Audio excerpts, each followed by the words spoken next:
fellow travelers. Welcome to the 89th level of the RPG Cave. I'm one of your hosts, the level 99 human archmage Ryan Turford, and I'm joined, as always, by the level 99 elf medic Mr. Garret Bland. Garret, how are you doing on this lovely, lovely Wednesday evening?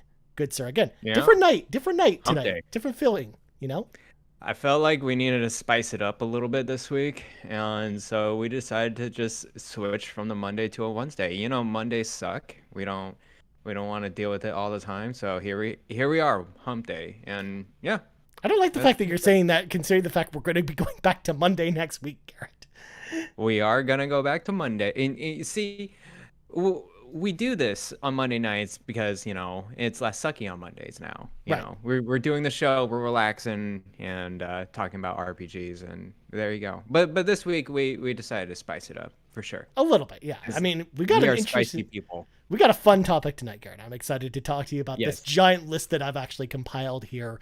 But before Huge. we do all that, of course, we got to clear the dungeon of these pesky mobs so we can get to that raid boss. So folks at home, if you want to support the show, there's a number of awesome ways to do that. Number one, if you're watching the live stream right meow over at youtube.com/carpoolgaming, or if you're watching the video on demand later, don't forget to like the video, subscribe if you haven't subscribed already, and then ding, ding, ding, ring that notification bell to be notified whenever we go live with a live stream like this one, or whenever we put up new videos on the channel.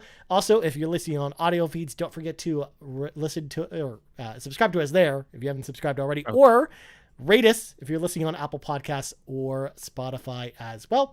And then last but not least, if you want the audio for this show a little bit early, or from some of our other shows, or some exclusive content, you can head on over to our Patreon, patreon.com/carpoolgaming. Throw a little tip in the old tip jar, and out comes content. Well, without further ado, Garret, before reading from the secret text, we got something we got to do, because it's been almost a month since we did this, Garret, because Yeah, actually, it is time to do the check-in on Garrett's backlog adventures. So, of course, for folks that don't know, if you're new to the show or haven't listened to every single episode, back in February, I was assigned a game to Garret to play from his backlog, so we can talk about it kind of once every month. I would do a little check-in like this, and I assigned Garret the original Shining Force on the Sega Genesis. So Garrett's been playing it. I know you've been playing other stuff too, so I don't know how far you actually got in Shining Force, Garret, but I'm excited to hear what the update is. Where are you at in Shining Force? What's the update here? All right, so just, level with me here, Ryan. I am playing this game on the Switch, and I only have one Switch, and so it's kind of back and forth with Fiona. She loves playing Splatoon these days, so I don't have that too much time with my Switch every day. On top of that, I am doing a bunch of other stuff, playing other games and, working out or, just resting. But anyways, Shining Force, yes, I'm in chapter 3. Okay. Of Nice. Shining Force. So, yeah, I guess, chapter 4 is kind of the midpoint. Yeah. Yeah, you're getting of the there. game. So I'm getting there, and I'm just taking it one step at a time. I take like a battle, and it's like 40 minutes, 30 to 40 minutes maximum. It actually, with a guide, it makes it pretty like a breeze. Like I don't know if I didn't have a guide, I would probably go bonkers. Yeah. With this game, because I would miss characters. I wouldn't know what to do at all.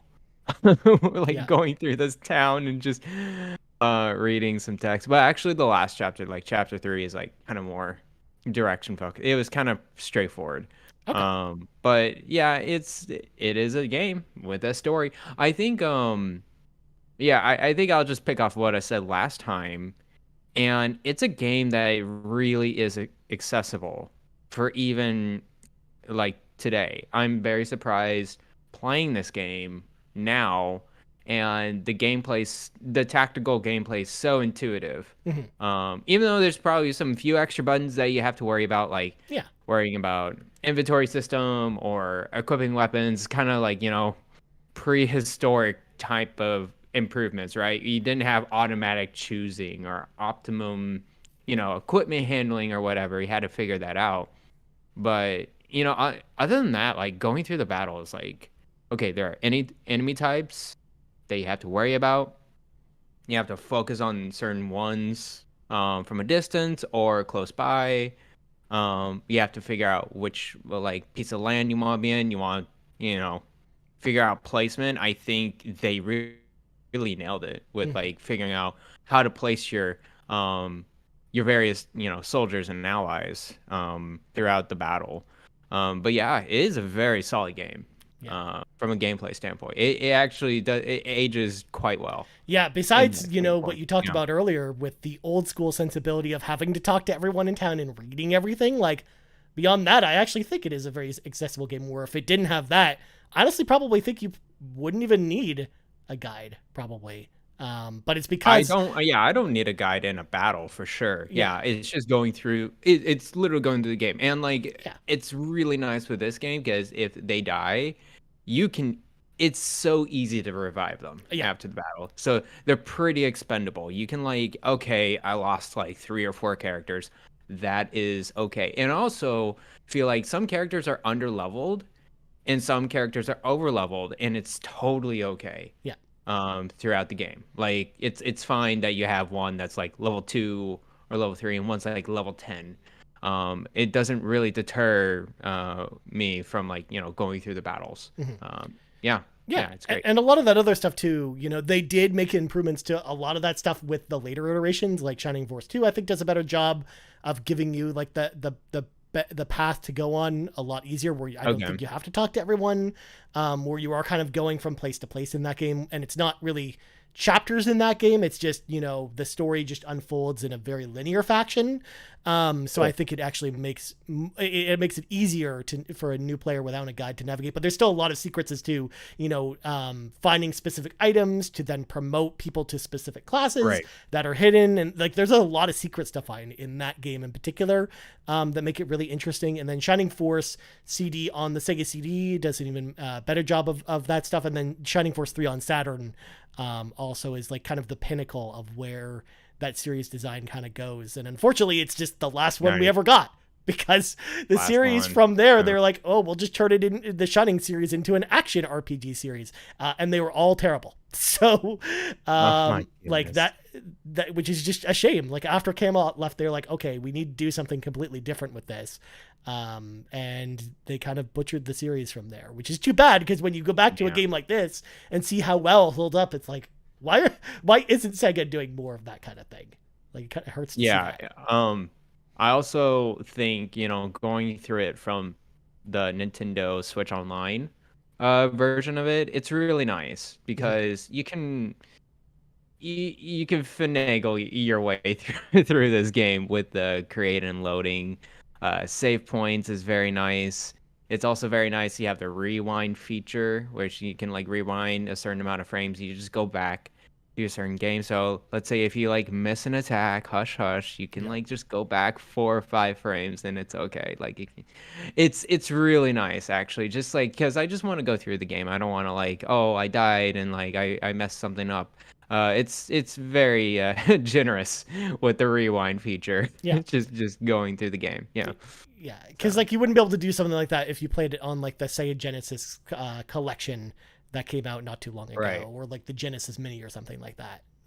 So that is like a unique thing to Switch Online, which is kind of nice. I mean, you can always play it with Yeah. state states before though, but playing it but with the rewind, I think helps a little bit.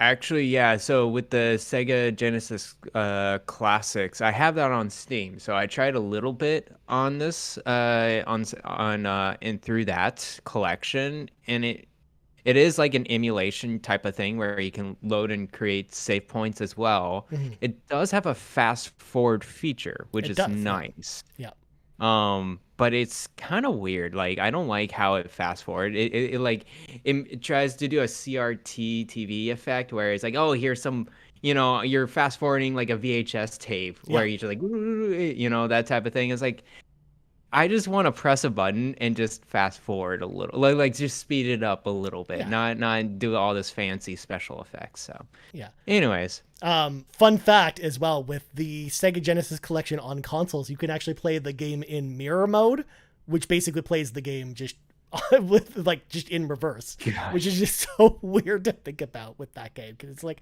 because it's essentially the same thing, but you're just You're just going to from right to left instead of left to right during battles and Oh stuff my like that. gosh. Yeah. You That can would be actually do that with any of the that'd games be in the collection too. Like playing Sonic like that is really weird. So Oh, I bet. yeah, Nice, but nice. but that's good Yeah, though. I'm enjoying it, man. Yeah. Yeah, I'm glad you're enjoying it, man. Again, before I picked it, I knew like even though it's an old game and it has some like old quirks to it, like weird control stuff. I knew this would be a game that'd be able to be up your alley. So Yeah. I'm glad that you're at least getting a chance to play it now. Even though there's been a bajillion other releases, which we're going to get to, because That's that segues us nicely, Garrett, into reading from the sacred texts, because tonight's topic is, of course, RPG Game of the Year Watch Q1 2023. Choo, choo, choo, choo, choo. This is me like telling That's future your Ryan special effects going on, to yeah. throw some special effects on this, even though we're not editing Nice. this. And it's just live to the internet. So obviously, we've had, we're at we're at the beginning of April, Garrett. So I feel like it's time to do our kind of quarterly check-in as to Sure. the RPG of the year. And there's a lot to choose from that we're going to get through. There's a ton, yeah. Yeah. But then the list for the next quarter, we're going to get through as well. And there's even more games there. So it's just like this of all years in particular, Garrett, feels like a great year for us to be doing this kind of thing where we kind of do this kind of quarterly check-in on the best RPGs we played so far this year, because there's just a lot of RPGs this year, which is awesome. Like we're eating well. Us RPG fans are eating well this year. For sure. Yeah. So let's get into some of the games that came out this year so far, and we'll talk about which ones we played, which ones we haven't played, what our favorites are, and whatnot, and we'll kind of go from there. We're gonna start with One Piece Odyssey, which was the very first RPG we got this year. Of course, this is the turn-based One Piece game. I only played the demo of this one. And I thought it was okay. I mean, it was not like, this is the type of game that because I'm not into One Piece, I'm kind of waiting for this one to go on sale, and then maybe I pick it up later, because I've heard good things about it. Even for people that aren't One Piece fans, but I mean, I'm kind of waiting, seeing on this one. I don't think you played this one either, right, Garrett? Yeah, I haven't played this one. I heard it's good, and I think Muffamon actually played it. Or I think he beat that one for sure, and he enjoyed it. What I hear, it's actually like really deep in the One Piece lore. Like you gotta kind of know the characters and the story. I think it gives you like a catch-up feature or whatever. But if you want to know One Piece and like you want to get into the lore of it, I wouldn't suggest this game specifically. I would just like go read the manga, go watch the series. I forgot which season or arc it goes up to with One Piece Odyssey, but it's a specific arc that it builds off of. But I hear the turn-based combat is pretty solid for what it is. It's very, classic turn-based. It reminds me a lot of Dragon Quest 11. A lot, seeing the gameplay footage. Very just turn-based, very standard gameplay there. So yeah, I'll probably wait for it on a sale. I don't really. This is probably out of this year, to be honest with you, Ryan. This is the lowest priority. Yeah, same with me. Like this is definitely like lowest on my list too, and which is surprising to me, because there's one that we're gonna get to that came out in February where I'm like, how is this higher on my list than One Piece? But knowing me personally, but it is. So, and we'll get to that in a little bit. But Garrett, next up we got Persona 3 and 4 on modern consoles. Of course, Persona 3 Portable, Persona 4 Golden. I installed them and I never went back to them. I still have, just because again, we've had kind of a busy year this year.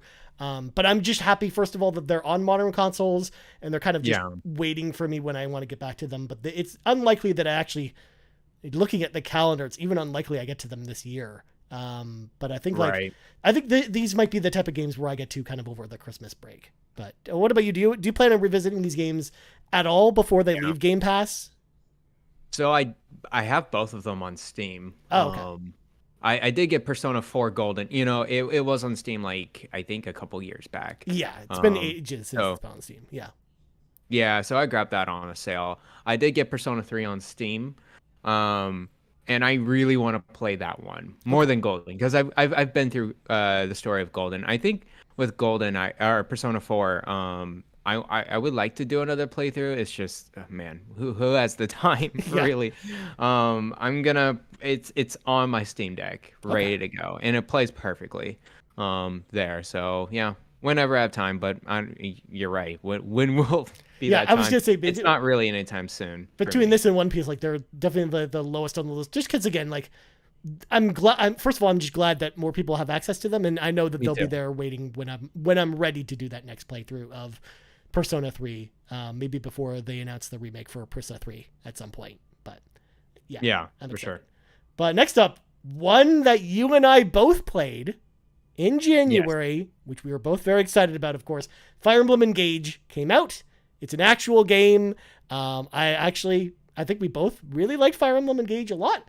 And the DLC has also been coming out for it as well. I haven't gotten to because like I don't know if you saw this, Garrett. The final piece of DLC just came out this week.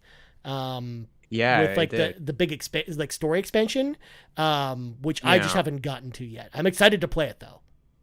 hmm I'm interested in the DLC. I thought it would be later. At least this fourth wave. I'm so Yeah. surprised it came out so quickly, and it makes me wonder if it's gonna be as big as I thought it would. I thought it was gonna be big as Fire Emblem Three Houses DLC. I forgot. There is like the Ashes or whatever. I forgot I'm blanking on it too exactly. because it's a very generic sounding name. It was very generic sounding for sure. But yeah, this fourth one, I guess it has some new storylines and a new island of some kind.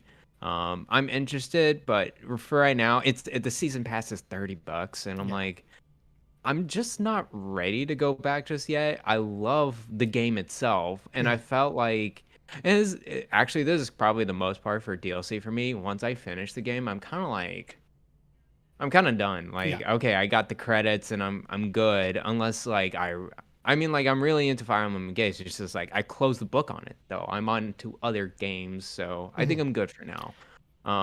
Yeah. Yeah. With me with DLC, like I usually don't get DLC for games unless I know I'm gonna wait to play that game, Yeah. because then I will just play the game through, do my first playthrough of the game when all the DLC is out. Like I'm actually waiting to do that with Marvel's Midnight Suns because when I got my new computer, Garrett, Marvel's Midnight Suns came with my computer with all That's the nice. DLC. So I'm basically just waiting for the fourth DLC pack to come out before I actually play it because it's just like then I just play it all as like get it as like the Yeah. experience that they intended you to play. Because a lot of times with RPGs or games like that, like Midnight Suns, they'll actually weave that into the story. So then at that point, it's like, well, you're not really taking a side trip. So when you do your one playthrough with the DLC all in it, it makes it kind of like one cohesive experience. So I'm kind of waiting on that at this point. But Fire Emblem Engage, I was excited for it, and I saw when I knew that we had other islands to go to where we could get other emblem wings, I actually ended up Yeah. using my Nintendo coins, but when it came out to actually get the DLC pack. So I have Nice. the expansion pack. And I have played through all of the DLC islands up to the end of Wave 3. So I have all the characters now recruited. But now I just have to try out this expansion. So I'm excited to play it at some point. But either way, this is like, I think we both can agree at least. Fire Emblem Engage, definitely one of the front runners that we had to pick, RPG of the game, RPG of the year right now. It's definitely up there, I think. Yeah, for the quarter. Yeah. Yeah, for sure. Fire Emblem Gage was a very special one and very different than Three Houses. I want to emphasize on it that Fire Emblem Engage is a fan service Fire Emblem game.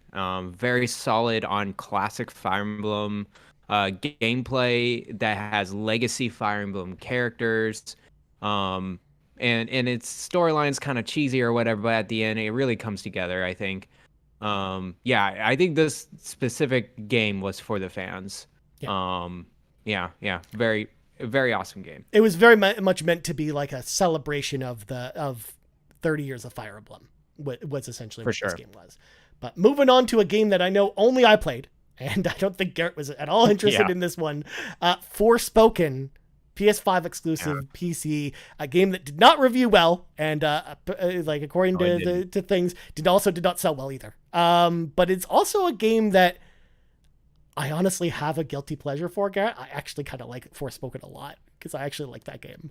Because I It's was turned off by the demo. I was like, the demo really soured me on the experience because they kind of drop you into the middle of the story with no context, with a bunch of powers, but you don't know how to use them. And they're just like, it just tells you to run around. It's not really very fun.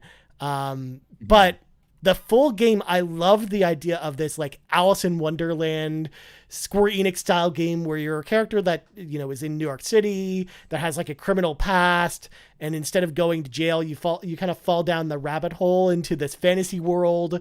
And she's like so concerned about, you know, wanting to go home. But then she's questioning herself like, well, what's waiting for me going home? Because I'm just going to end up in prison if I go home.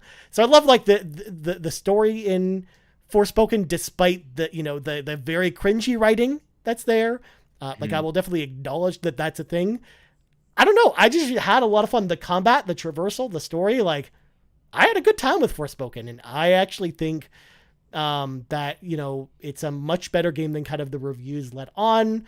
I know a lot of the reviews talked about the idea of there being, you know, technical problems and stuff like that at launch.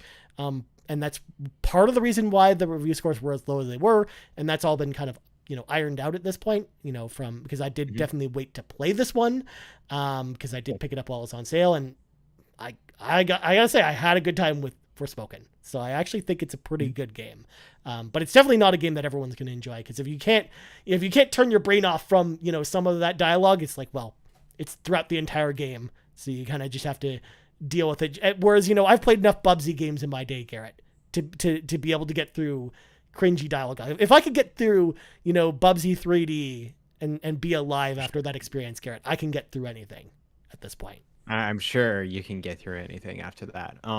Yeah, that sounds like an experience. So yeah, Forspoken, you know, it never really was on my radar, so I don't even like, you know, put it as like, oh, I didn't want to get it because it was a bad game. It's just like I look at the game and I just have no interest much into a action magical RPG that's super. It tries to be super fast. I don't actually particularly care for games that has so many special effects and so many weird things going on, because like I don't understand what I'm doing. Right. And you know, that's with me with the latest Bayonetta child game on Switch.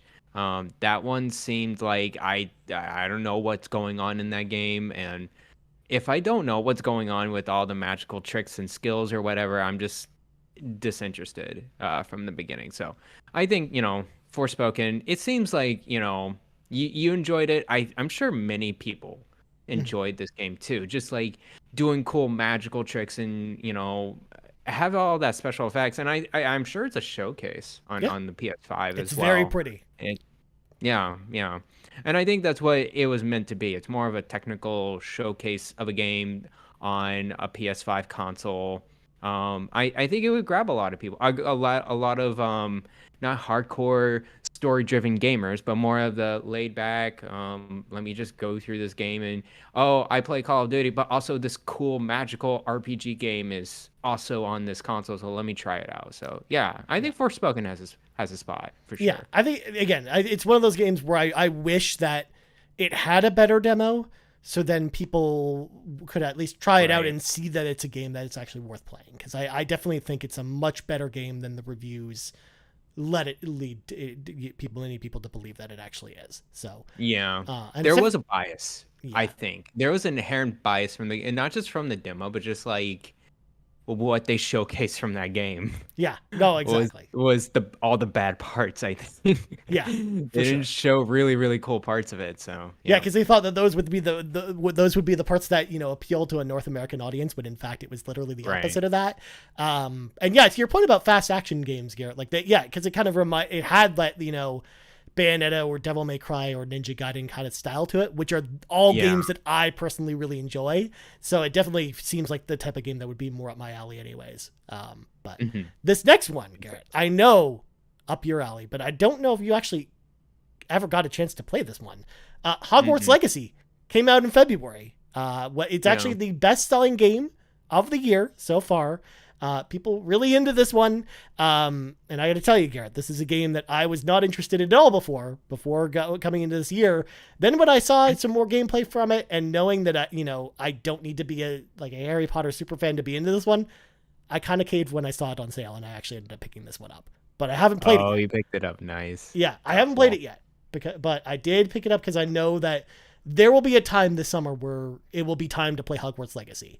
I'm actually excited to check it out, which is not something I thought I'd ever say, because I've talked about it on the show before when we talked about Harry Potter. I'm not a Harry Potter person. I've haven't seen the movies. I haven't read the books because I just wasn't really into that. The style of wizardry that is, in Harry Potter. But the game itself sounds super cool. So I want to know from you, Garrett, did you get a chance to play this one, or are you planning on playing Hogwarts Legacy sometime this year if you haven't?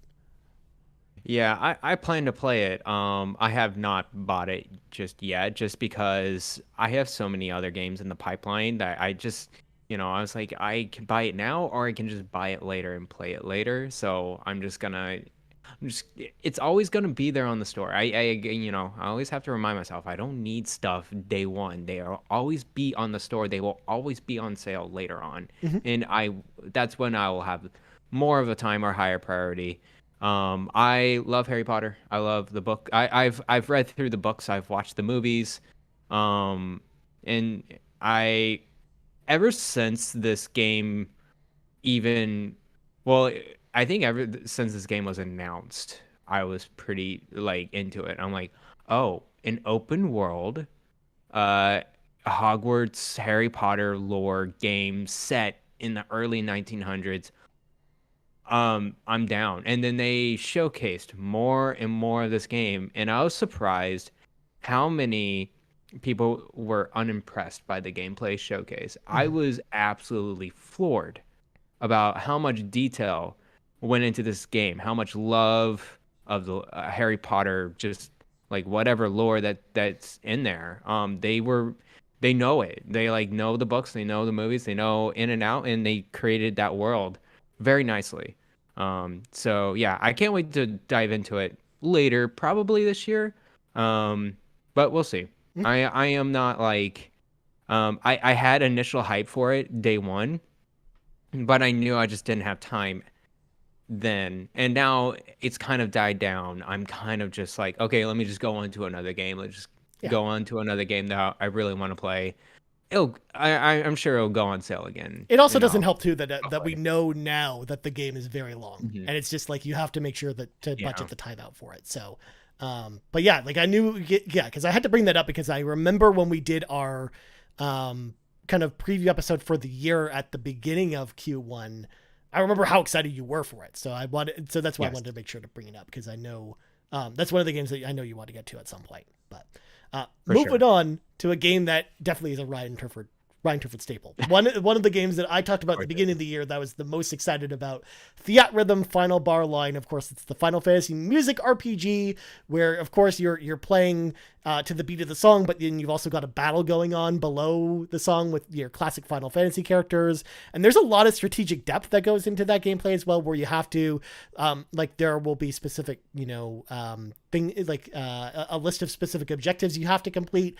And you really have to tailor your team to meet those objectives, like making sure to get through the battle by destroying the enemy, the boss using ice damage, or making sure to negate the poison attacks and things like that. There's a lot of strategic RPG depth that's in that game that I was really not expecting, even more so over the other Theatrhythm games that were on the 3DS before.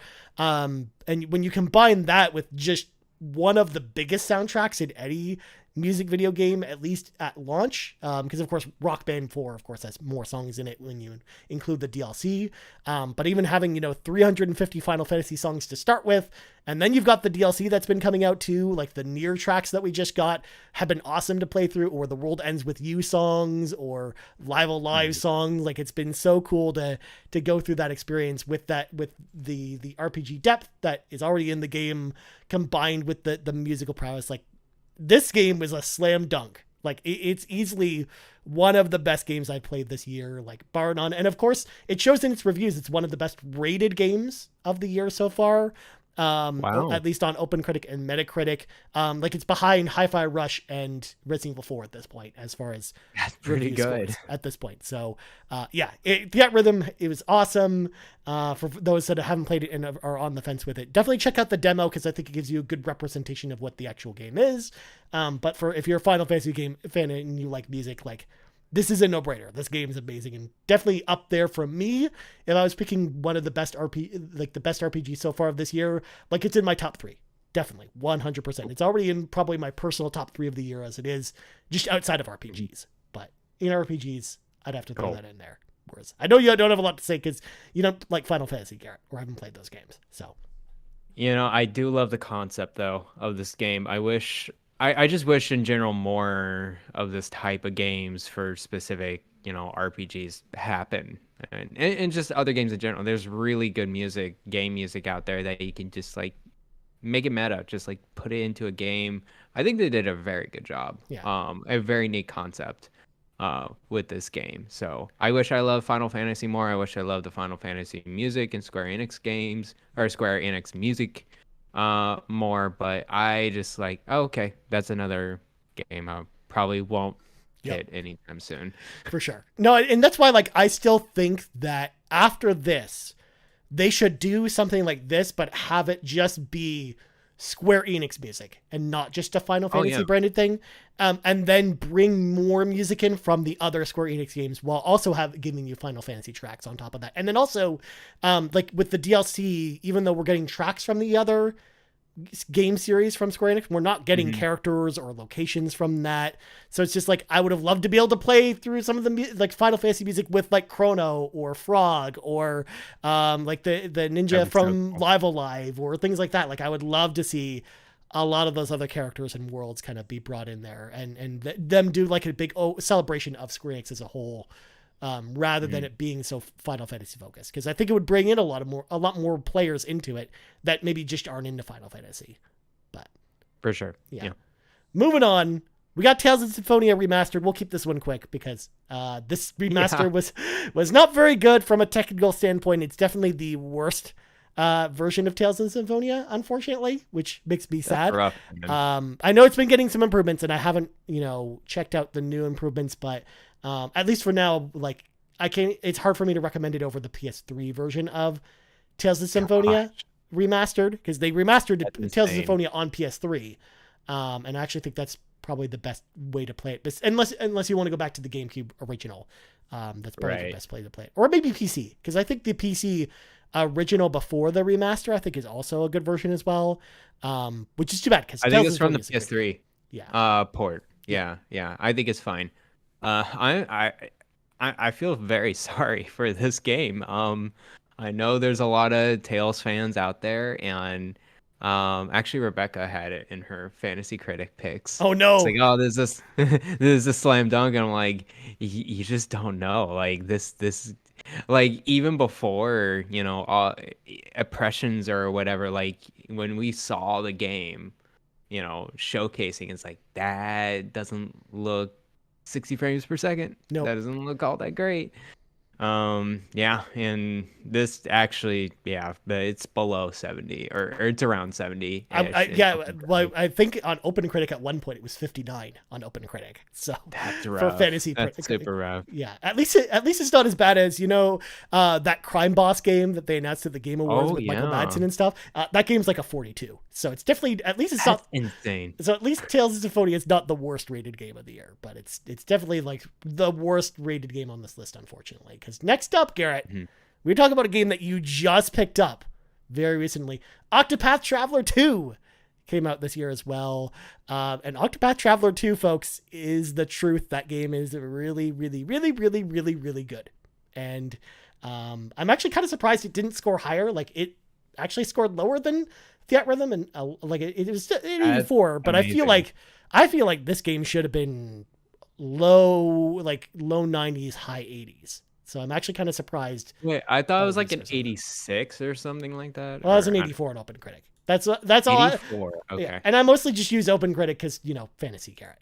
That's usually because of fantasy. Yeah, for sure. It's just a number. I played the demo of this game, Ryan, and I was just absolutely floored Yeah. how good this game is. This game is very, very like the writing is fantastic. The voice acting is incredible. The 2D HD art, the battles, the special effects on the screen. I can't wait to dive into this game like a bit more. I think I'm only like, a few hours. I'm like 4-ish hours in. Yeah, because I know it's And only I'm been a couple days since you got it. Whereas, yeah, I'm like enthralled. 50 hours in. I haven't finished it yet, but I love it too. Like it's such a huge improvement over the first game. It That it is. just can't be understated enough that it is such a much better experience than the original game, and easily one of the best games so far this year, for sure. Yes. Yeah. Next up, and this one we did a review discussion for a couple weeks ago with myself, the Muffin Mon, and Matt Swinsky. The Legend of Heroes Trails to Azure. This is the PSP re-release of a game that we never got in North America, because they actually did a brand new translation for this, because NIS has been going back and kind of re-releasing a lot of the Trails of games that were Japan only. And this was another one, and this one was a game that, I like. Trails from Zero was a bit of a slow experience for me. Like when we did that review, I just wasn't super into it because of just how slow the game goes. Even when you use the 4x speed fast forward, it's a slow game. Dang. But Trails to Azure was like a much better game, in the same way that Octopath Traveler 2 was that much better than its original counterpart. I could say the same thing about Trails to Azure. Like, I think that is a really solid game, like a game that I was not expecting it to like nearly as much as I did, to the point now where I'm like now Googling, okay, what's the best way to play all the Trails of games? Like, cause I kind of want to play, fall down the rabbit hole. Like, cause it's also, if you've been keeping up on the Discord, Kevin Ainsworth also has fallen down this rabbit hole because of this game. Oh, he's going to be done like within a month or something like that. I love his journey with his games. He's been in the East series, and then now Trail series. And it's a lot of games. And this is one that is just, it's so good. I really enjoyed it. I'm not finished it yet either, again, because it's a fairly long game. And I've kind of put it down because I was playing some other stuff that is coming out. Because I do have a review coming for Grim Grimoire next week, as well as some other stuff.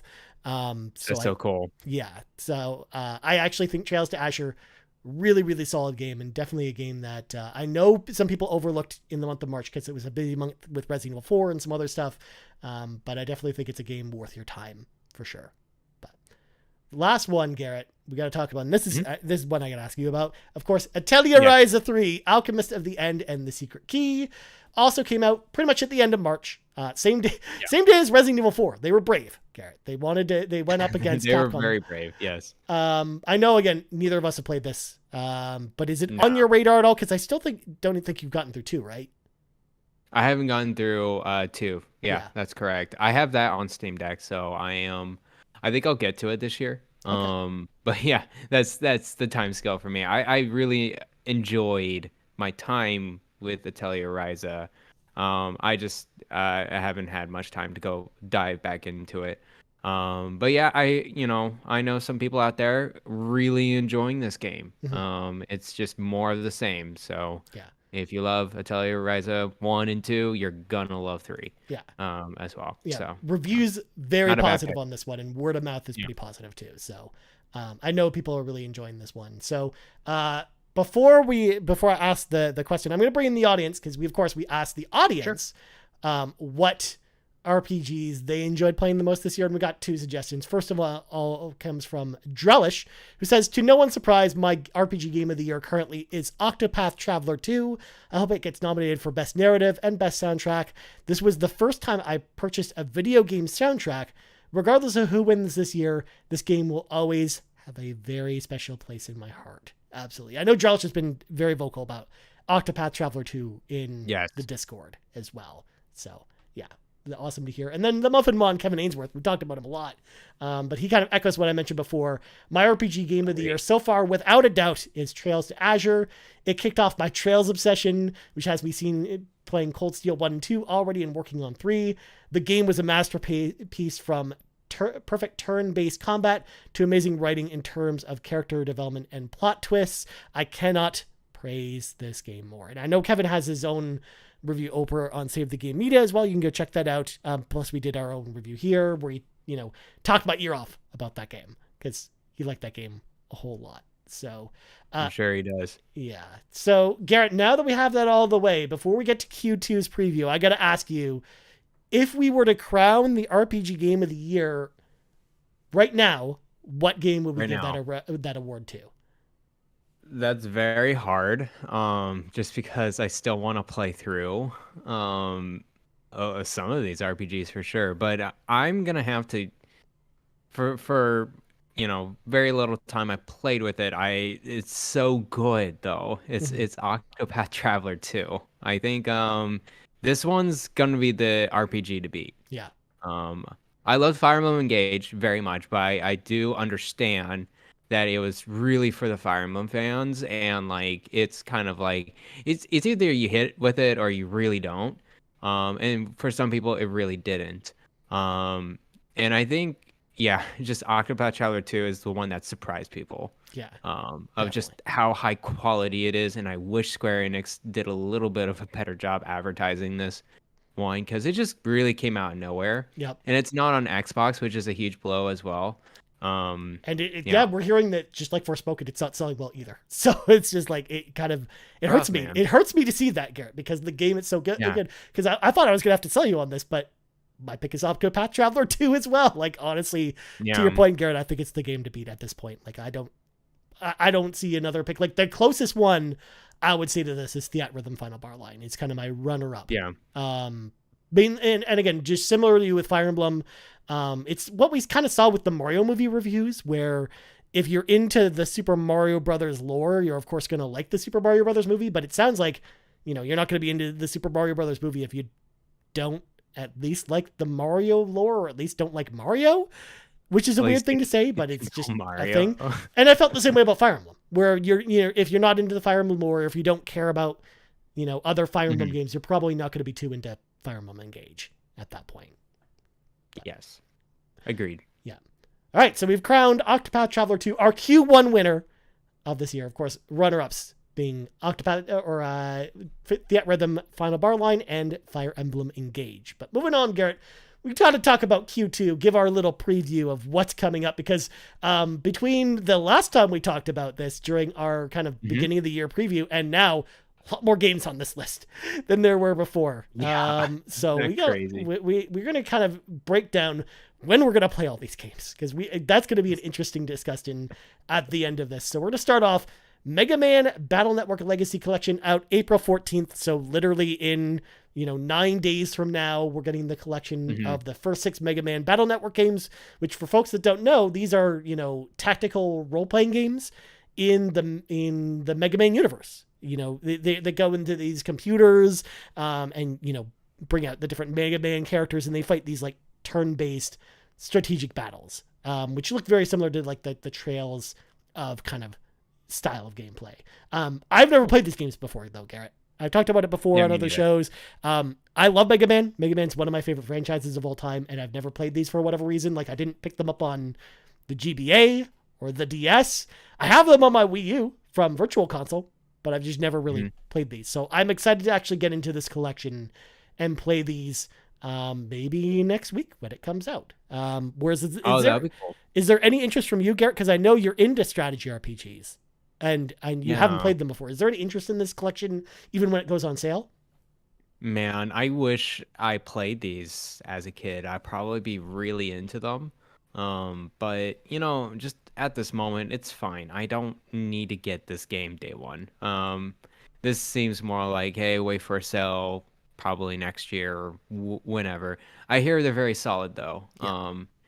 And you say it's the first 6 games. Are there more Mega Man Battle Network No, games no, after no. that? Oh, okay. I said that in a weird way, but yes, there's only 6 of them. But it also includes like, Okay, because with some of the games they actually did the Pokemon thing where they had 2 different versions you right. had to buy, and they include both versions of those as well. Yeah, that's very nice of them. Just to have them all in a collection. I think they just, these collections really do a good thing for them. It's minimal effort, high reward or Mhm. sales or whatever, and it pulls the strings, it pulls the nostalgia, and I think these ones in particular are very solid. Yeah.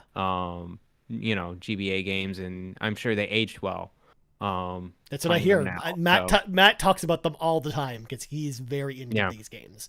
So Oh I'm yeah. excited to see what the fuss is all about. But also, what's interesting about this collection as well, Garrett, there's DS games in it, but you're going to be able to play this Mm. on PC and PlayStation 5 We'll see without a how that touchscreen. goes. So it's going to be an interesting, how thing about how they're going to, handle that. But we'll see. Maybe it's one of those games that didn't need a second screen. There were a lot of those Yeah.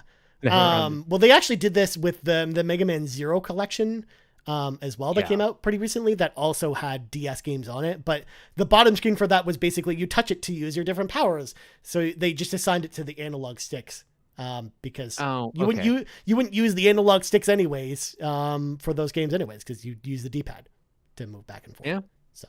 that's true.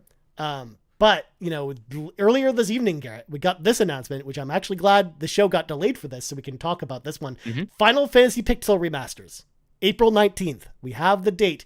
Bunch of new features coming to the console-specific version, including a new font to make it look like, the old Final Fantasy games. You can play with the original soundtracks, but more importantly, for people who haven't played before, you have the ability to modify like the amount of power your characters have or the amount of XP that Okay. you get. So you can actually you can turn the XP modifier up to ×4 XP.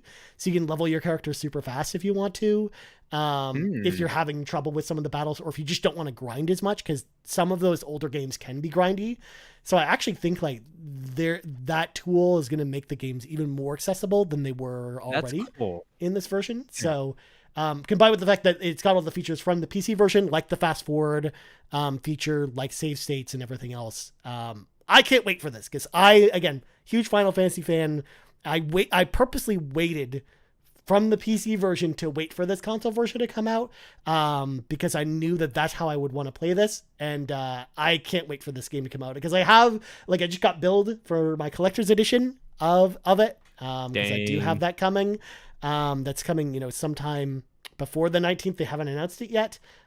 Which again, when they sent us that billing announcement earlier this week, I knew this release date was coming. But I'm like so stoked for this, Garrett. Like this is one of the Mhm. most anticipated games I have, probably pretty much until Tears of the Kingdom comes out early next Oh month. wow. But Garrett, are you Cool. gonna play this at all? Because again, Final Fantasy and you are, something. It's something. They are something, let me tell you. I have enough Final Fantasy games on Steam that I don't need to get the Pixel remasters. Probably not. I find it so hilarious. I'm just letting you know, so hilarious that they advertise a new font Well, people didn't like as the old a font. They were like, that old font, it's as a terrible. feature. I just think it's that's a patch. That's literally just changing one line of code. Like Yeah. it's so ridiculous how one thing.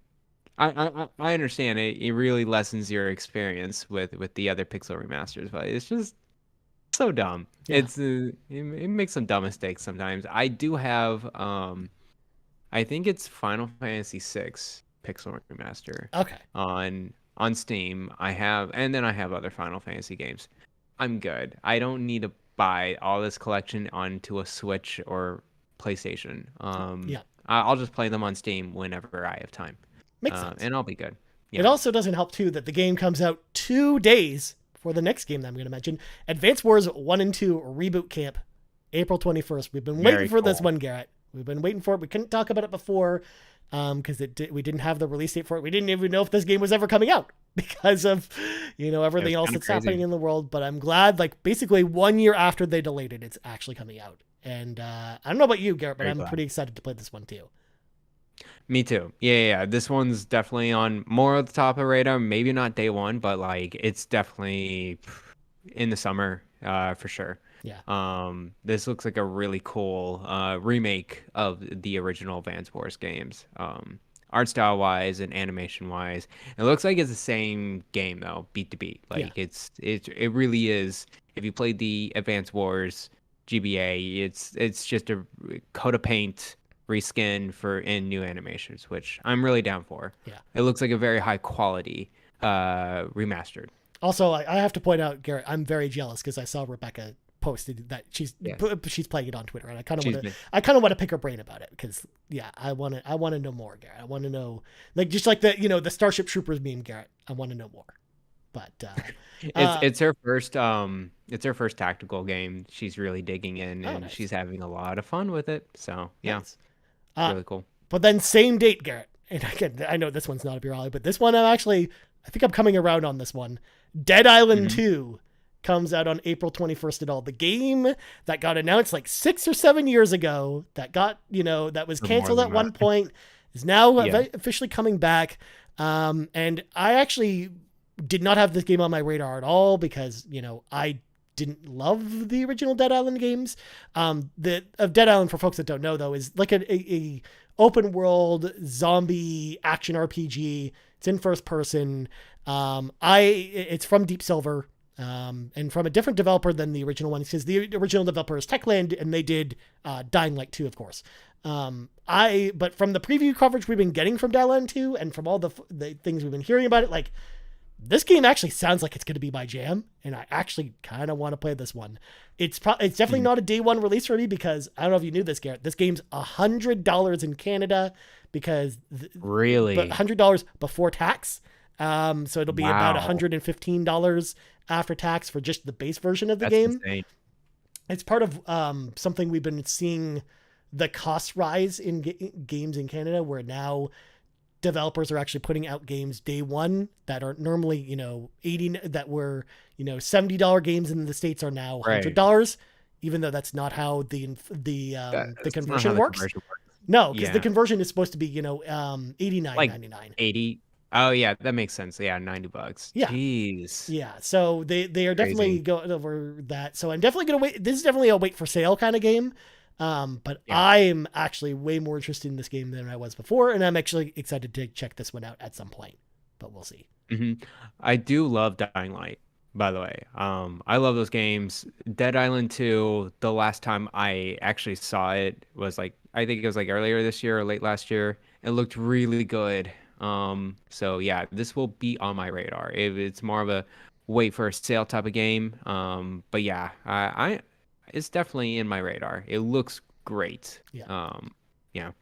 Next up, the following week, we're getting two pretty big releases. The first one, Honkai Star Rail. This is from the same company that did Genshin Impact. And MiHoYo. this is their turn-based RPG that's coming out, that's in the future, about intergalactic trains. And it's going to be a free-to-play turn-based role-playing game, which is really interesting because, like, we don't It's very see interesting. that often, which gets me intrigued because I definitely, like, I didn't love, like, I know a lot of people like Genshin. I personally just couldn't get into it, but I actually think this is going to be more up my alley than something like Genshin Impact is. So I'm actually excited to definitely try it out. Again, it's free to play. So, I mean, I'm going to download it and try it and, see if I can get into it. But I hope this is the one that actually grabs me. Garrett, are you actually going to try this one at all? Because, again, it's free to play on PC, PlayStation 5.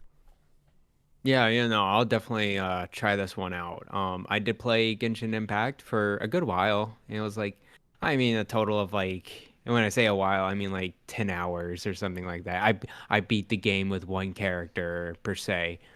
Very solid free to play game. Mhm. Very surprised. It's like one of the more enjoyable ones. As you can tell, I'm not like really big into free to play games. The one thing that really, makes it not appealing for me is just all the catch, those money grabbing type of Yeah. The tactics gotcha in mechanics. free to play. There we go, the gotcha mechanics. I I understand why they're there because they're a free to play game. I understand completely. It's just not my thing. Like Yeah. I don't like going through a lottery. It's like, okay, let's I feel the same open up the way. Like, packets and characters. Yeah, honestly, it's I feel like I would be more into Genshin if it was a $70 game that I just paid for that came with everything. exactly. Yeah, yeah. But yeah, turn-based RPG. Sure, I'll try it out. A Yeah. free to play game I'm for hoping like it's awesome. a few hours. Yeah. Yeah. And then the next day, we're getting Live Alive on Okay. PC and PlayStation 5 on April Yeah. 27th. Of course, there's a demo out now if people want to try it out. I mean, if you waited and didn't buy the Switch version, this game's awesome. So I definitely hope y'all check this Great. one out if you haven't, like, you didn't play it on Switch, and you like, turn-based RPGs. Like, this is a really, really good one. So I definitely encourage people to check this one out. And the demo, of Agreed. course, your received progress carries over. And what's interesting about the demo this time, Garrett, is it doesn't give you the same 3 characters to start with as the first Oh, demo did. really? Yeah, they give you the Wild West character instead of the character Mm. from China to start with. Interesting. Interesting. Yeah. I did play through this game recently, like over the past month and on Switch, and it's very good. Very unique turn-based RPG, and it's actually not that long. Yeah. It's like 25-ish I hours felt like it was max. the perfect length for a game like that. Like, that's For exactly sure. what you'd want Yeah. it to be. But Very bite size. yeah. Moving on, May 5th, Garrett. We're finally getting Hogwarts Legacy on PS4 and Xbox One. Sure. I'm curious to know how those will run Ooh, more than anything, but we'll get to another one of those later. Um, that's we rough. also, on May 11th, though, we got Fuga Melodies of Steel 2. So this is like an Mhm. Advance Wars style, strategy RPG. I still have to check out the first one and play that on Xbox. And Mhm. I know, On Game Pass. yeah. Are you at all excited to check this one out, Garrett, in May? Dude, the first one is I played a little bit actually today. I was trying the game streaming on my phone, and it does have a custom touchscreen for Fuga Melodies of Steel 1 Oh, that's cool. for xCloud. So I thought that was really cool. And it's actually a perfect Game Pass game because it is turn-based. I didn't think of it as more Advance Wars. I think the tutorial, it was more like on rails. Okay. Like you go through, it's like, okay, here's a battle. In that battle, what you do is like, okay, select, there's like 3 lanes of weapons, and you like choose what type of weapons you want, and then you face the enemy. It's like you go back and forth, and okay, now let's go to the next battle. And it's just on rails type of deal. It has a storyline to it. It seems a really cool, neat art style. I'm very much looking forward to Fuga Melodies of Steel too. And it's gonna be on Game Pass as well. So Yep. yeah, yeah, it Yep. looks really great. I think it's going to be pretty solid. And it's too bad that it's coming out in May because I do think of all the games on this list, it's probably the one that gets overshadowed because it's Yeah. coming out the same week as Tears of the Kingdom. So that's the only thing it's got going against it. I think. Oh, that's sad. Yeah, The first one reviewed very well, yeah, by the way. yeah. So I go think check those out. I think this one will probably review pretty well as well. But moving on, end of May, we are getting System Shock Remake. This was actually supposed to come out in March, but it got delayed. Of course, System Shock Classic PC, first person Mhm. RPG, very similar to Bioshock, and it was actually the game that inspired Bioshock. And Bioshock, of Cool. course, also famously made by a lot of people who worked on System Shock. So if you're into Bioshock, but also like RPG stuff, like if you like games like Deus Ex, like I think that this is going to be a game that is definitely worth keeping your eye on. It's coming from Night Dive, of course, who did a lot of the PC ports of Quake and Shadow Man, and a bunch of Cool. other old PC games coming to consoles and stuff. So I'm actually really intrigued about this. Like they've shown the game a couple times and it looks really cool. And I'm hoping Mhm. it's awesome because System Shock's actually a really classic game. I'm excited to check it out. But Garrett, I don't think this one's up your alley, right? I mean, I love BioShock, so it's definitely on my radar, but it's not.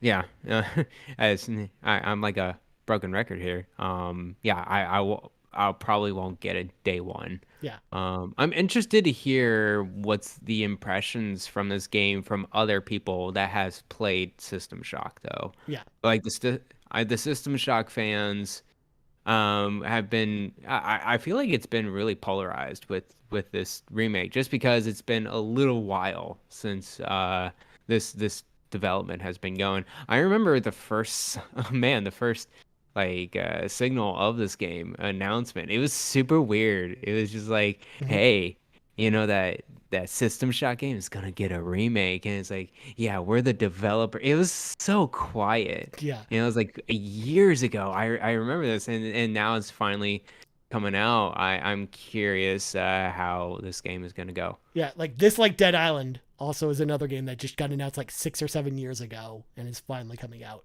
thankfully. Yeah. But yeah, I mean, I've played the original System Shock, so I'm actually excited to try this one out and play it. But we'll see. We'll talk about it probably on the show a little bit later this year. Moving on, the next day, June 1st, Etrian Odyssey Origins Collection comes to modern consoles. This is the first 3 Etrian Odyssey games, and I see you doing the fist bump over there, Garrett. Obviously, people should be checking this one out, right? Yeah, I can't believe that they did this. These games are DS games. Or I forgot. Are the first 3? Yeah, they are. They're on DS games. 3DS. Yeah. Yeah. I haven't played the first 3 actually. I played more of the later ones. I'm curious how this is gonna go on modern consoles because I don't know if anyone knows how these games work. It is a dungeon crawler where literally on the touchscreen you draw out the map. Because you see an obstacle, okay, you're gonna label the obstacle on the map with a stylus on a touchscreen on the DS. So I'm very curious how this is gonna go. You know what they may do is they may have like 2 modes where one is like a manual mode where you can like switch the kind of like do I like think they switch the showed that screens off and, like, actually. Just sorry I if I think interrupted you, but yeah, I think they showed off that yeah. there's an auto mapping mode that you can play with. Okay, cool. Great. I think that's much needed if you're gonna play this game with just one screen. Yeah. So yeah, very excited that the series is rising from the DS and 3DS ashes, and let's just hope that means Persona Q. Yeah. It This gives us can hope. happen. This gives us hope that This gives Persona, us hope. because it's also Sega, right? So I mean, that gives us Yes. hope that Persona Q and Q2 actually happens as well at some point. Hmm. Yeah. Or just gives us hope actually for any DS games coming over, because we're seeing DS games, of course, in the Mega Man Battle Network collection too, and this, Yeah. like, I think this might be something we see more of, which gives us hope What's that that maybe one DS like game? That DS game that just recently like is coming out. It's like a detective game. Anyways, I'll figure out the name there. But people are really obsessed over it as well. Yeah, DS and 3D. With the store closing, man. Like, yeah. I hope more of these games get transferred over because there's a lot of gems. Yeah. In the 3DS era. Even stuff from Nintendo, like, Kid Icarus Uprising, or Link Between Worlds and stuff like that. Like, there's so much good stuff I even can't just believe there that it would be awesome to see be able to be brought over to modern consoles as well. But moving on, the rest of June is kind of a banger, Garrett, because we got Crazy. June 6th, Diablo 4. Oh my God, Diablo 4, Garrett. Of course, we talked about it on the Xbox Drive last week. I talked about it with Bad Bit on this show, so we won't go too much into Diablo 4, but God, that is a game that I just wish was out right now so I could just play it, because Yeah, me too. that beta was so good. Like, that's like easily satisfying. like, if the full game is as good as that beta was, or even better than that beta was, like, that's going to be a slam dunk for top 5 games of this year when the year's over, I think. Like, that game is so good. Yeah.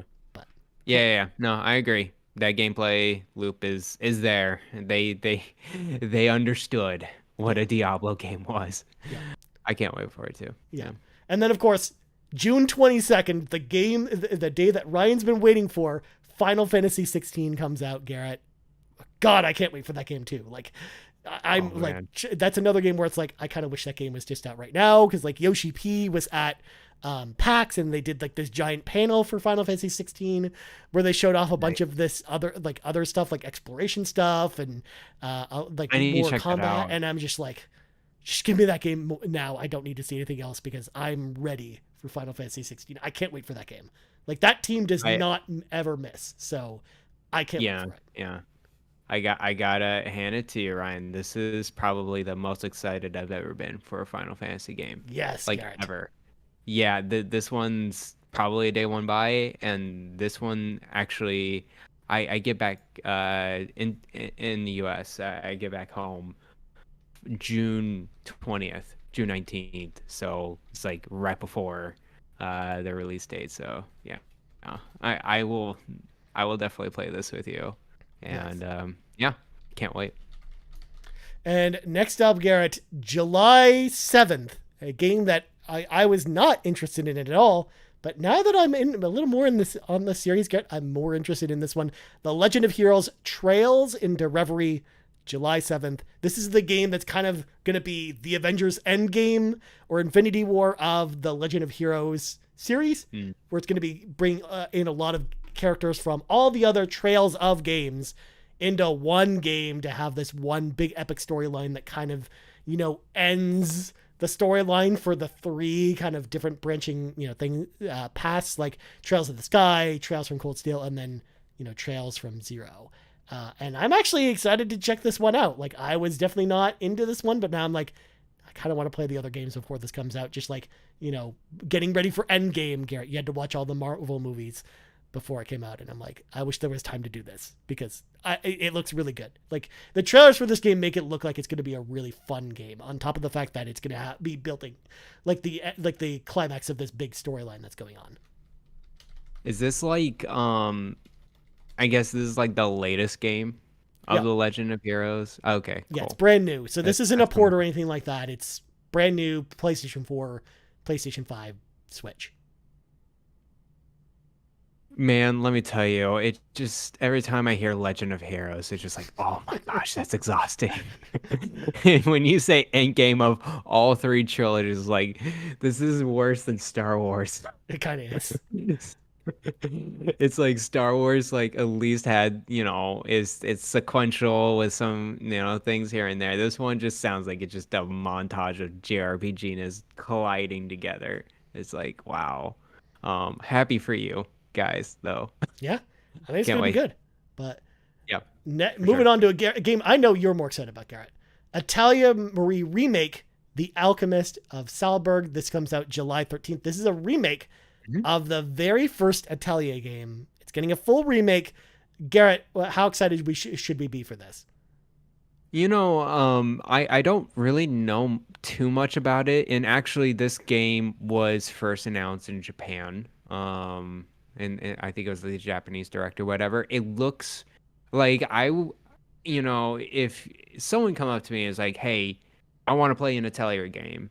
What should it be?" It probably wouldn't be this game. No. I think this is really made for like older Atelier fans, and it's very chibi like it kind of reminds me of Rune Factory, actually more than what the Atelier Ryza games are right now. So I'm curious about it. I don't know too much about this game, but I love the art style of the cover art, and also the game. It is looking great, but it's definitely more chibi like than what you and probably a much plainer and simpler mechanics than what you see in a Atelier Ryza series, Yeah. which is really just really grown. I think the Ryza series is where it really popularized the game much more in the West than any other Atelier games in the past.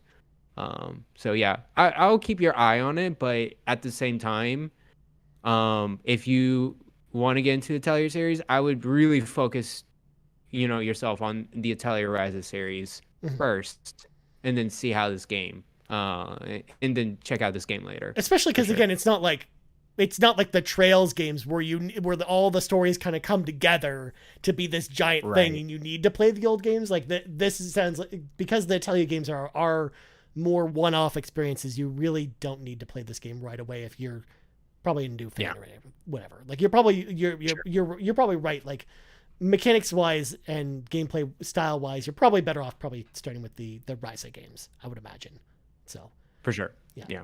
And then last but not least, Garrett, our last RPG release of Q2, Hogwarts Legacy comes to Switch on July 15th.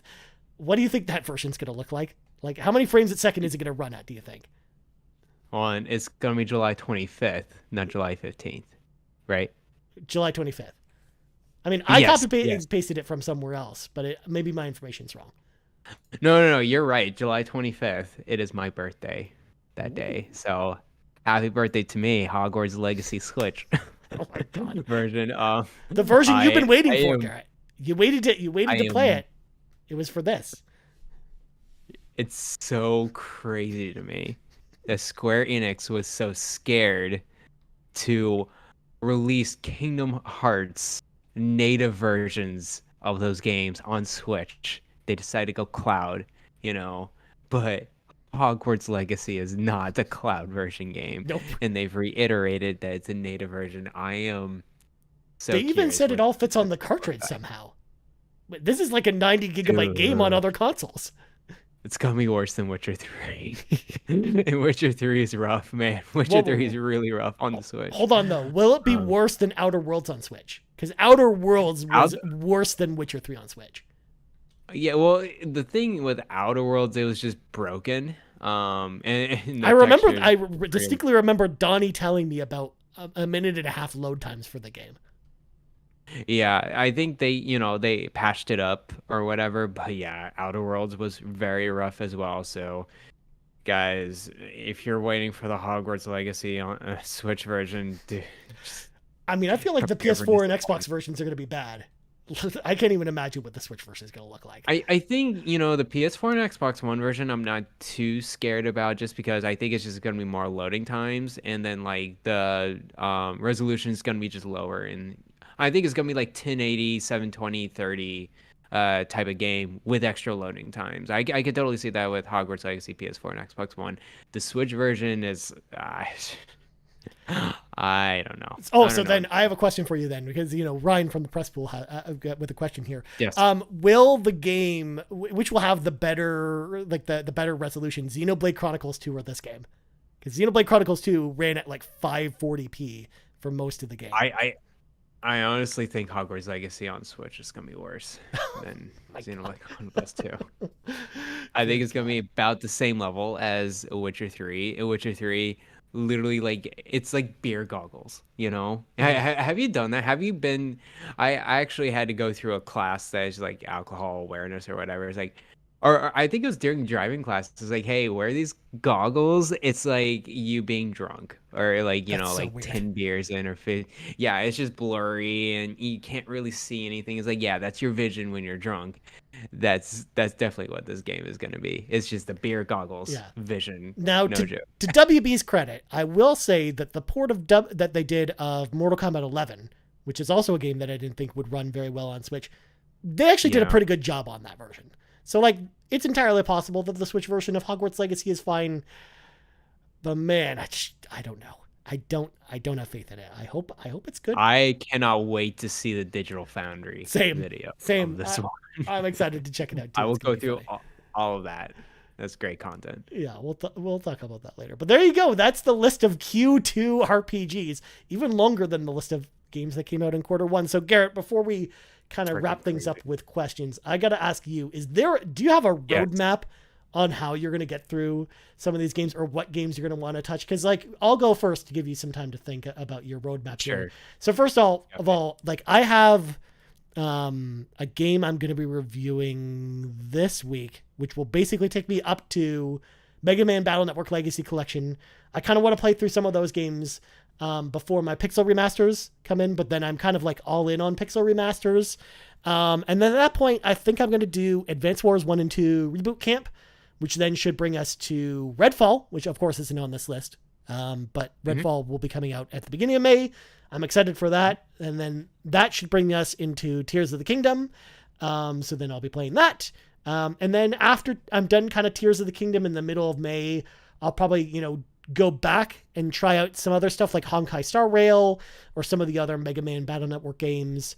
And that should bring us right till June 6th, where I'm going to be kind of all in on Diablo 4 and kind of be all in on it basically until Final Fantasy 16 comes out on June 22nd.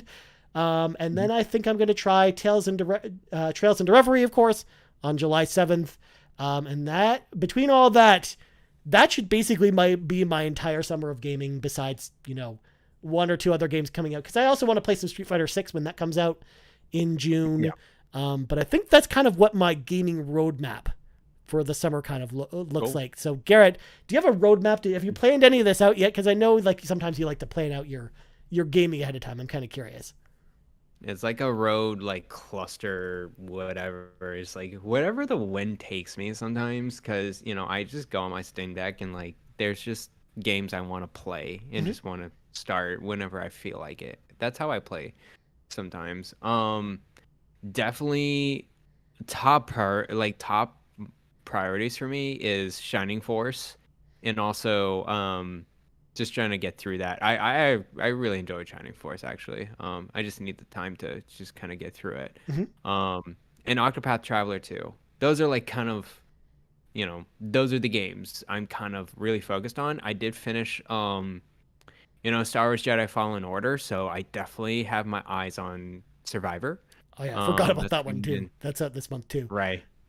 That's out this month too, end of the month. Um, I don't know if I'll get a day one or not. I've looked at the gameplay and it looks very similar to the first one, so I may just hold a little bit Yeah. and just give it a little bit of a breather. I love my Star Wars, but I also like to take my time. I don't like to just get really into it. Absolutely love the story and the lore of the first game and what it brought to the table. I think it adds so much more to Star Wars itself, actually. Yeah. So yeah, Octopath Traveler 2, Shining Force is near the beginning. I am definitely setting my sights on Diablo 4 and Final Fantasy 16. Well, you know this, but I'll just let the audience know. I will be out of the country from May 20th or May 19th through June 19th. So Yeah. 1 month. And so during that time, I'll probably be, I'll try to play on Steam Deck. I'll play maybe, or I'll try to play on my 3DS or Switch or whatever's, feasible, but probably not much game playing, during that time. And then, yeah, after that, I really want to just get into the backlog. I've been playing Mad Max Okay. on my Steam Deck, and it's been very nice actually going through that game. That's a good game. It runs very well. Yeah, very well made. It's a checkbox game, and I need a palate cleanser like that. Sometimes, and I'm also playing Soul Hackers 2 on Game Pass whenever I feel like going through that. Like if I want a Atlas style turn-based RPG, I actually go through that quite a bit, and it's been fun. And I love how it's super fast forward. Like I kind of play this game like sometimes I get the audio in for the story, but like if I'm not doing any storylines, like I put on mute and just like do a podcast. It's definitely a good podcast game, Yeah. for me. So yeah, so I'm kind of just like in a stasis right now of like playing old and new games. And yeah, I don't have a huge roadmap later. I honestly, out of these games, other than Hogwarts Legacy and Octopath Traveler 2, Final Fantasy 16, and Diablo 4, those are like kind of the four big games I want to get at least get get my hands on and go through. Makes So yeah, sense. that's pretty much it. Nice. Yeah, I know that you had like a roadmap last year of how you were to tackle your games, but I actually think the free flowing system that you kind of set up is a little bit better than being so stringent to things, because I'm also kind of the type of person that will sometimes just like I have an NES sitting right next to me, Garrett. Like sometimes I just Exactly. want to play NES games and just have a night where I just do that and go on Xbox Drive and talk about Monopoly on NES. Like that's just how it is sometimes. So I'm definitely that type of person too, where I usually just like to play what I feel like playing, and sometimes it's not according to that schedule. But that's just the schedule I kind of came up with, and to try and hit as many of the new games as possible that I'm excited about over the summer. But anyways, let's round out the show with our last two questions that are not about this specific topic, but let's get to that real quick. We're going to start with Nagachaka, who asks, I'm doing all the grinding during the weekdays to help my 7-year-old son get more money and level up his Pokemans, so then he just stomps over gym leaders in Let's Go Pikachu when he plays over the weekends. Am I a good or a bad parent for doing this? Also, as a parent and RPG gamer, I'm a little conflicted about this. Now, obviously, Garrett, you and I are not parents, so No, we're not. we don't really, I don't know if I can judge whether someone's a good parent or not. But Oh, I can Nagachaka, I think Nagachaka is doing a pretty good job as a parent there. Helping his son get more rare Pokemons. But Garrett, what do you think? Since you said you can judge. Nagachaka, I'm gonna pull the back of my day. I had when I was 5 years old, I had a Game Boy Color. But no lie, no, not lie, and we had to train for our games. Okay, we had to train our Pokemon by ourselves. My daddy didn't care at all if I lose the game or won the game. I'm just kidding. I Jesus. You're fine, Nagachaga. Um, I think actually for me, what my dad did is like I was actually pretty sucking in Pokemon Yellow when I was initially playing that game because Pikachu sucks on the first gym. And I just had no idea. I barely knew how to read. Like I Mhm. had trouble like initially reading comprehension when I was young. So I had no clue what was going on. So my dad did help me like figure out, okay, hey, look, this Pokemon can do better for this first gym. And okay. And then the rest was history. I was just kind of like obsessed with the game.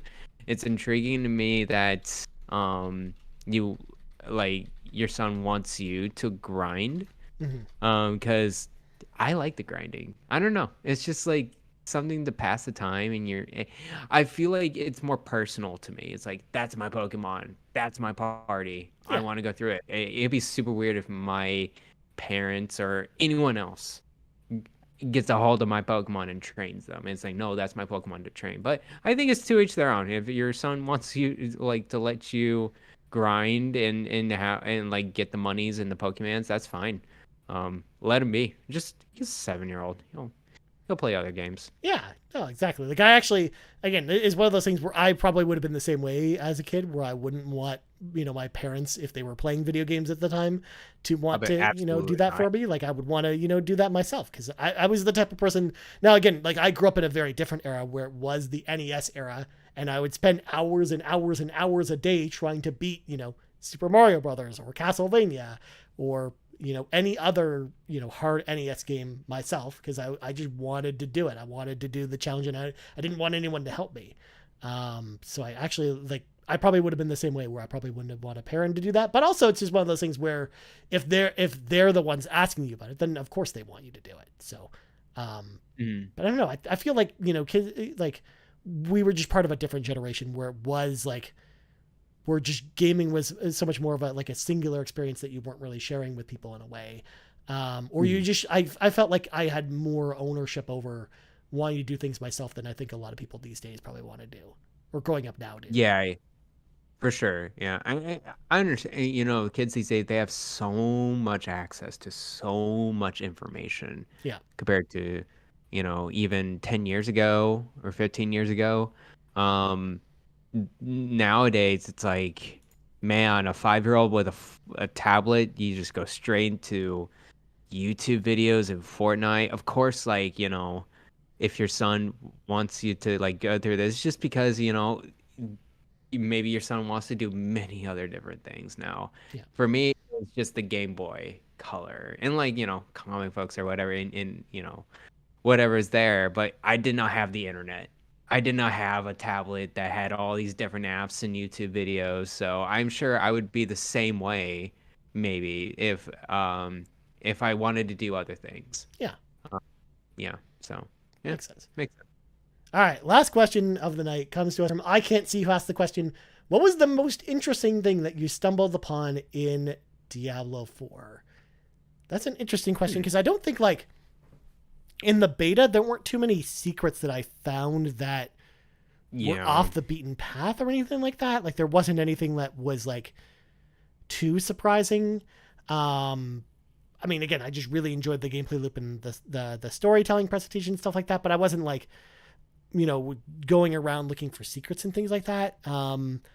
So I will say just some of the side quests themselves had like really interesting stories and were kind of cool. So I think that was the most interesting thing for me that I kind of stumbled on that I wasn't expecting because I wasn't expecting that the side stories would be kind of so fleshed out and actually interesting to check out in that game.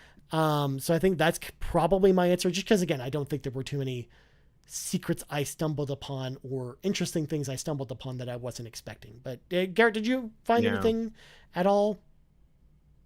Other than monsters to kill, not much. Yeah. Yeah, just going through the game. I think I was very surprised about how big actually the beta was, and then I see in comparison to how big the actual game was, like, wow, Yeah. that's actually gonna be a lot to go through. And I was, I only played like 6 hours or whatever, but I was really I did not go to the like the after the the beginning part, and then you go into the first city or whatever. Hmm. I did not go to the very next main mission. I really went to the first area. I went to like a local town there, and I did a lot of side quest stuff. And yeah, I mean, there was a lot of cool side quests, as you said, but nothing like, oh, this was super, super interesting. I am very passive when it comes to these kind of games. I like to, I honestly, I love to listen to podcasts and watch YouTube videos or have my mind on other things while I go through gameplay of this. Hmm. It's really soothing. It's very therapeutic to me.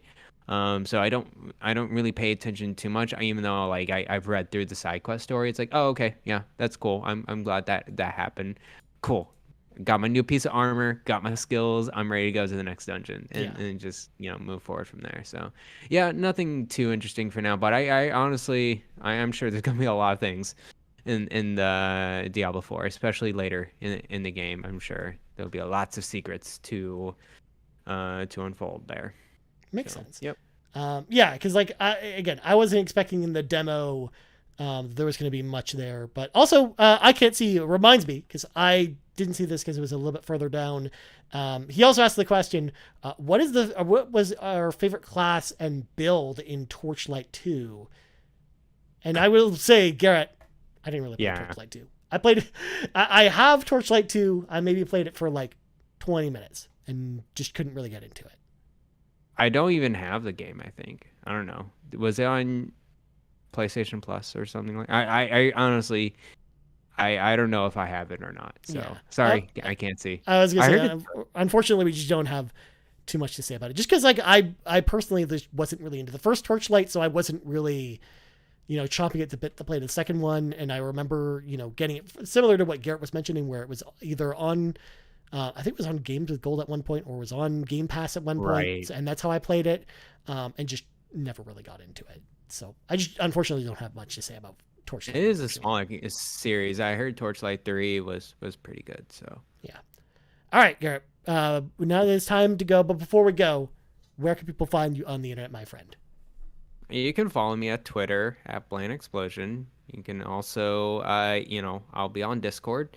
I'm always active and reading your messages. Your obsessive Octopath Traveler 2 and Trails of Heroes, whatever updates on the RPG Cave Discord. I love you guys. I think some of you guys are really digging into these series, and I love your enthusiasm every time I look through the chat. And I'm also active over at the Play Some Video Games Discord channel as well, all through those channels. And yeah, that's pretty much it. Very nice, my friend. Yeah. Also, huge shout out again to everyone on the Discord who comes to the RPG Cave chat, which is actually one of the more lively chats on the It Carpool really Gaming is. Discord. And I never thought I'd ever see the day where that would happen because people just really love RPGs, and I love to see it because you know me, I love RPGs.